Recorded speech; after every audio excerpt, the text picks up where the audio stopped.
مصطفیٰ جان رحمت پہ لاکھوں کروڑوں اربوں درود السلام۔ بسم اللہ الرحمن الرحیم۔ السلام علیکم ورحمۃ اللہ وبرکاتہ۔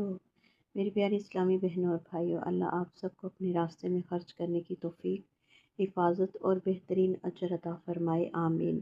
آئیے آج کی آیت مبارکہ سنتے ہیں۔ سورہ بقرہ آیت نمبر 195۔ ترجمہ: اور اللہ کی راہ میں خرچ کرو اور اپنے ہاتھوں خود کو ہلاکت میں نہ ڈالو اور نیکی اختیار کرو، بے شک اللہ نیکی کرنے والوں کو پسند کرتا ہے۔ تفسیر: اللہ کے راستے میں خرچ کرنا حفاظت اور برکت کا سبب ہے۔ بخل اور حق سے رک جانا انسان کو نقصان میں ڈال دیتا ہے۔ خرچ کے ساتھ احسان، نیکی، حسن سلوک کا حکم دیا گیا ہے۔ اللہ تعالیٰ محسنین سے محبت فرماتا ہے۔ عملی سبق یہ ہے کہ خیر کے مواقع آئیں تو پیچھے نہ ہٹیں، اپنی اور دوسروں کی بھلائی میں خرچ کریں، ہر کام میں نیت صاف رکھیں اور احسان کو شعار بنائیں۔